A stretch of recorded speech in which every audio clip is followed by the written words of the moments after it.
Hello student, তোমরা জানো যে এনটিপিসি পরীক্ষার ডেট অলরেডি দিয়ে দিয়েছে রেলওয়ে এনটিপিসি।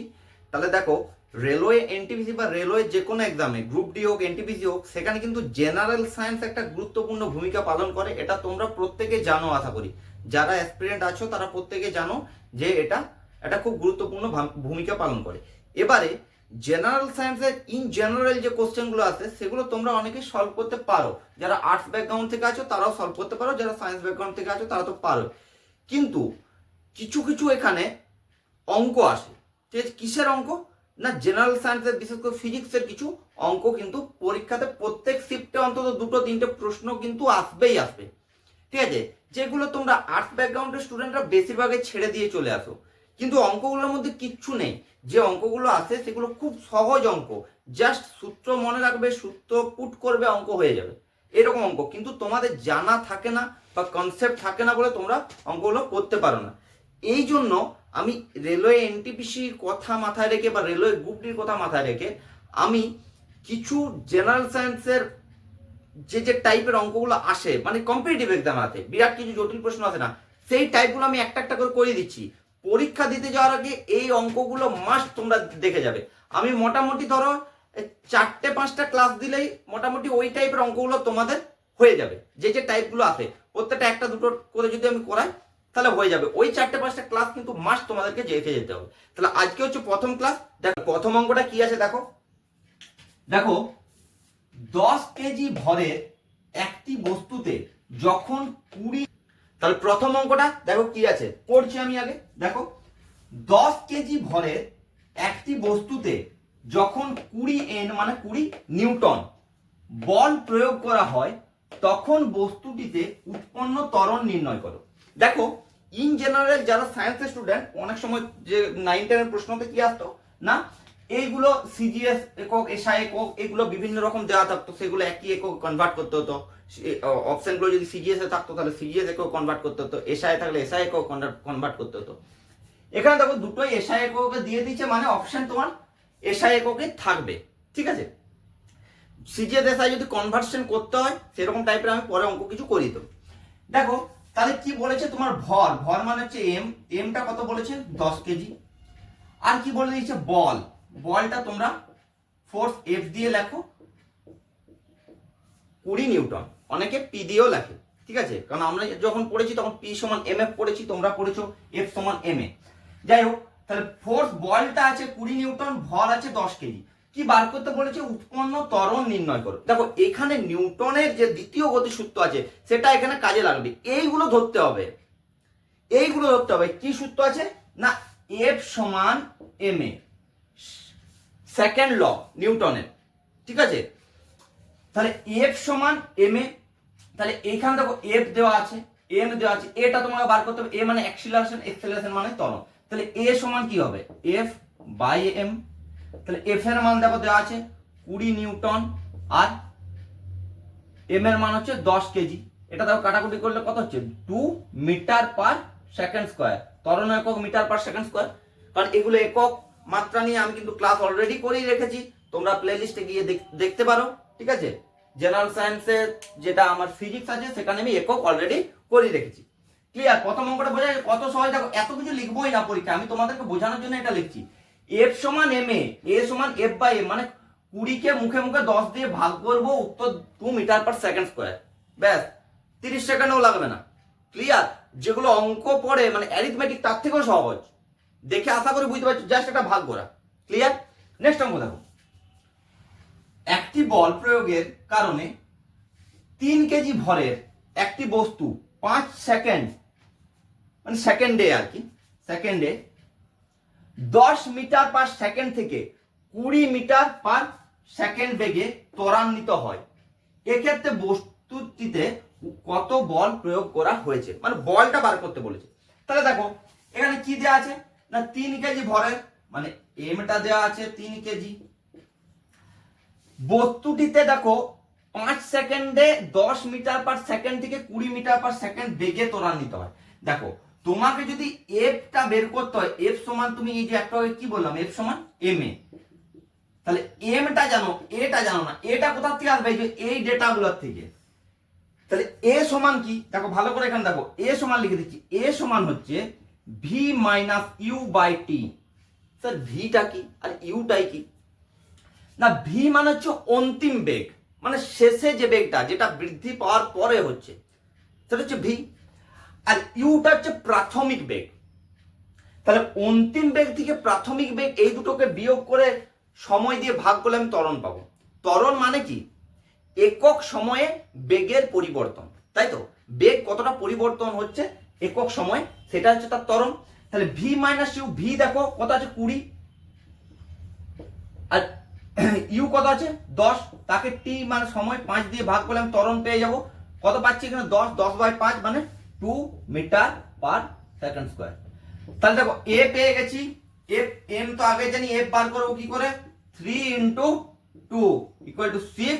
কি হবে এখানে সবগুলো এসআই একক আছে, বলের একক কি হয় এসআই একক নিউটন। তাহলে উত্তর কি কত হবে 6 নিউটন। এটা দেখো এই টাইপের অঙ্ক, জাস্ট তোমাকে এই অঙ্কটা এটা সেম, শুধু এখানে ডাইরেক্ট ত্বরণটা বলা আছে, দেখো এখানে ত্বরণটা তোমাকে বের করে নিতে হবে এই সূত্রটা ধরে। ক্লিয়ার? এইরকমই পড়ে, ঠিক আছে? কোন শিফটে এইটা পড়বে তো কোন শিফটে যখন দেখবে যে এটা পড়েছে পরের শিফটে এটা না পড়ে ঘুরিয়ে এরকম করে অঙ্কটা পড়বে। ক্লিয়ার?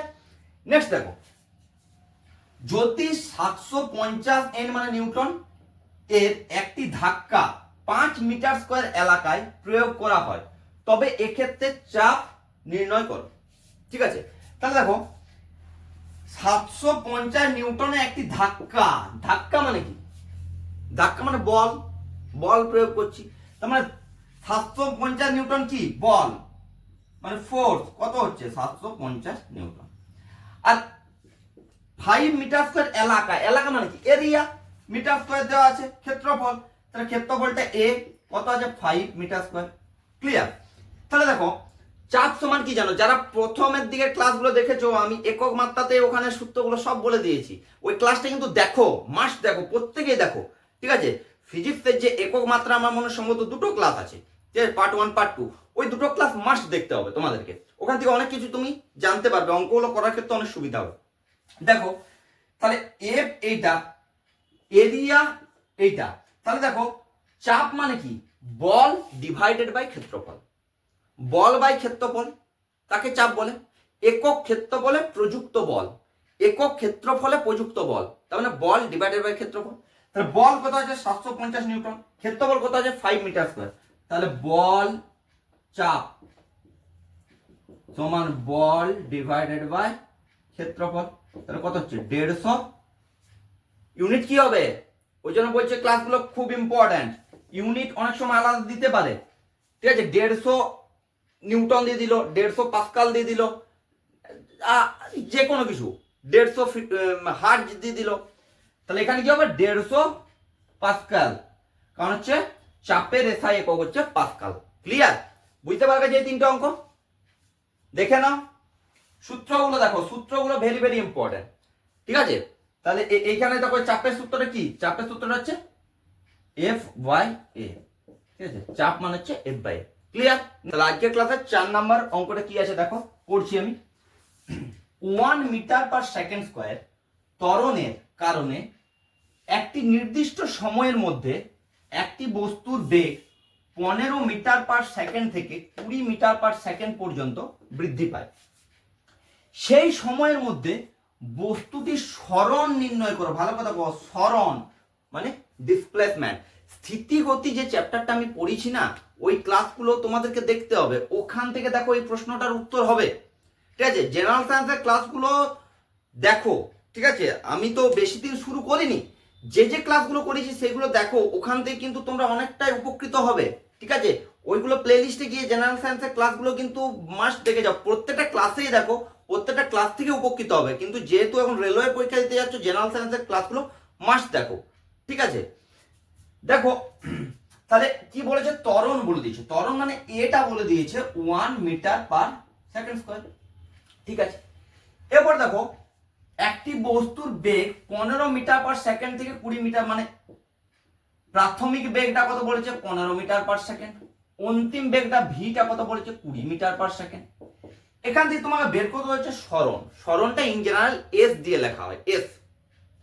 তাহলে দেখো এখান থেকে স্থিতিগতিতে আমি সূত্রটা অলরেডি বলে রেখেছি, লাস্টের দিকে একদম বলেছি, দেখবে ক্লাস পারলে। দেখো কি সূত্রটা, সেটা না ভি স্কোয়ার সমান u square plus 2 AS, v square equal to u square plus 2 AS। তাহলে দেখো এখান থেকে ইউ স্কোয়ারটা যদি এদিকে আসে তাহলে কি হচ্ছে 2AS equal to v square minus u square. তাহলে এস ইকুয়াল টু কি হবে, v square minus u square divided by 2a, তাই তো। তাহলে এটা বসিয়ে দিলে হবে, ভি এর মান কত আছে, তাহলে 20 square minus 15 square divided by 2 into acceleration কত আছে 1। তাহলে দেখো 20 স্কোয়ার মানে 400, 15 স্কোয়ার মানে 225 ডিভাইডেড বাই 2 মানে এটা কত হচ্ছে 175 বাই 2 মানে হচ্ছে 87.5। 87.5 কি হবে, স্মরণের একক মিটার। তাহলে 87.5 মিটার হচ্ছে স্মরণ। বুঝতে পারা গেছে সূত্রটা? দেখো এটা ইম্পর্টেন্ট, বারবার বলছি, অঙ্কটা কিন্তু অন্য ডেটা দিয়েও আসতে পারে, এখানে তুমি মনে রেখে মুখস্থ করে গেলে তো হবে না, এই অঙ্কটা হুবহু পড়বে না। এই সূত্রটা কাজে লাগবে, কোথায় কাজে লাগবে, কোনটা বার করতে হচ্ছে, ঠিক আছে। এই টার্মস গুলো জানা যাবে। ভি মানে হচ্ছে অন্তিম বেগ, ইউ মানে হচ্ছে প্রাথমিক বেগ, এ মানে হচ্ছে ত্বরণ, এস মানে হচ্ছে ডিসপ্লেসমেন্ট অর সরণ, ঠিক আছে। বোঝা গেছে অঙ্কটা? একটু অন্য টাইপের অঙ্ক।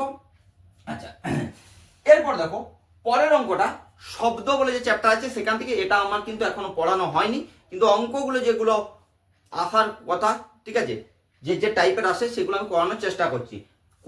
দেখো চ্যাপ্টারটা না পড়া থাকলেও সূত্র মনে রেখে কিন্তু অঙ্কগুলো করতে পারবে।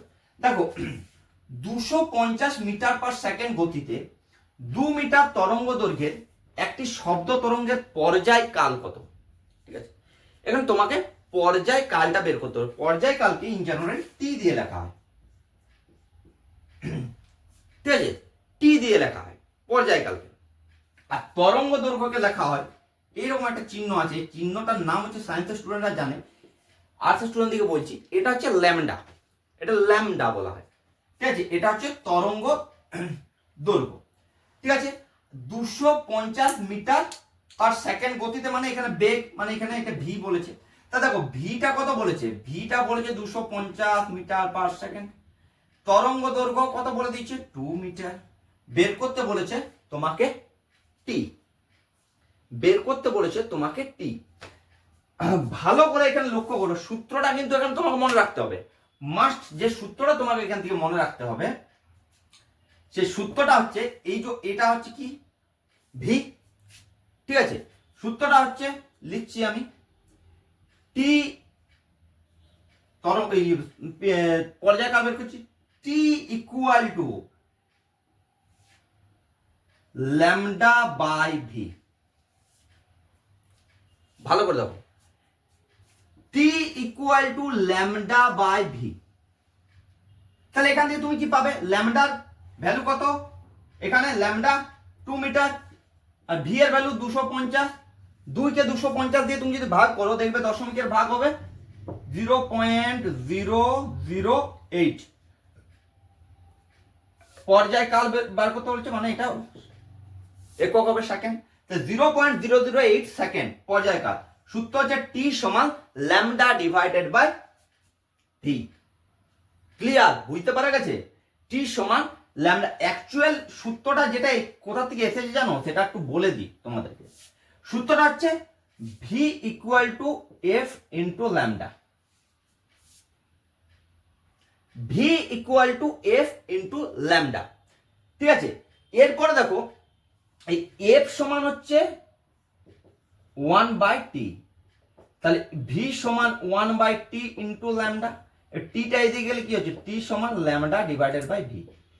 অ্যাকচুয়াল সূত্রটা হচ্ছে এইটা, ভি সমান এফ ইন্টু ল্যামডা বা ভি সমান এন ল্যামডা আমরা পড়েছিলাম, ঠিক আছে। এফ ইন্টু ল্যামডা, এখান থেকে এটা তোমরা এটাই মনে রাখবে, ডিরেক্টলি করে দেবে। এত যদি মনে রাখতে না পারো, ভি টি সমান ল্যামডা বাই ভি, কারণ হচ্ছে তোমাকে পর্যায়কালে বার করতে বলবে। ক্লিয়ার? আর যদি তোমাকে এফ থেকে বলে সহজভাবেই করতে পারবে। এফ যেটা বলবে, টি আর এফ এর সম্পর্ক হচ্ছে টি সমান 1 বাই এফ, তার অনন্য। ক্লিয়ার? নেক্সট আজকের ক্লাসের লাস্ট অঙ্কটা দেখো, 6টা টাইপ কিন্তু আজকে করে দিচ্ছি। 6টা টাইপ মানে তোমার অনেকাংশে অঙ্ক কিন্তু হয়ে যাচ্ছে যে যে টাইপগুলো পড়ে আর কি বলি। দেখো এটা একটা অন্য টাইপের।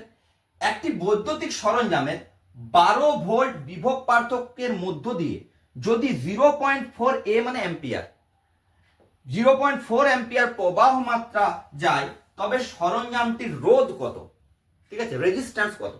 তাহলে দেখো এটা কি সূত্র ইউজ করবো। দেখো এটা অ্যাকচুয়াল কারেন্ট ইলেকট্রিসিটির একটা অঙ্ক, ঠিক আছে, চলো তড়িতের অঙ্ক।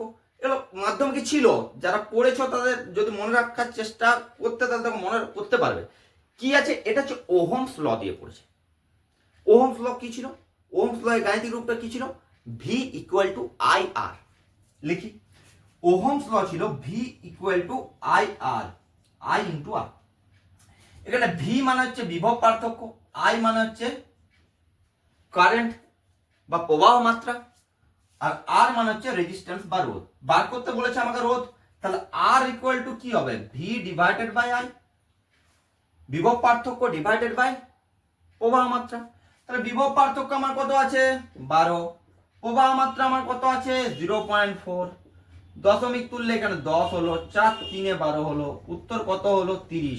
একক কি হবে বলো কমেন্টে, কমেন্টে তোমরা এককটা বলবে 30 কি হবে, রোধের একক কি হয়, ঠিক আছে, কমেন্টে জানাবে। যারা ক্লাস দেখেছো একক মাত্র তারা তো ইজিলি বলতে পারবে, ঠিক আছে, যেটা এককটা বলবে 30 কি হবে, বুঝতে পারা গেছে। এই টাইপের অঙ্ক কিন্তু এনটিপিসি বা গ্রুপ ডিতে এই টাইপের অঙ্ক কিন্তু আসবেই আসবে, ঠিক আছে, এইগুলো দেখে যাবে খুব ভালো করে। আমি আরো ক্লাস এগুলো নিয়ে আসবো, ঠিক আছে। আজকের ক্লাস কেমন লাগলো তোমরা কমেন্টে জানাবে। ক্লাস আরো প্রয়োজন হলে কি কি টাইপের ক্লাস তোমাদের প্রয়োজন সেগুলো কমেন্টে জানাবে, আমি চেষ্টা করবো সেই সব ক্লাস দেওয়ার, ঠিক আছে, যাতে তোমাদের পরীক্ষাতে অনেকটা হেল্প হয়। আর যারা এখনো চ্যানেলটা সাবস্ক্রাইব করনি চটপট সাবস্ক্রাইব করে দাও। আর আমার যারা সাবস্ক্রাইবার আছো তারা তোমাদের বন্ধুদের মাঝে এই ক্লাসগুলো শেয়ার করে দাও।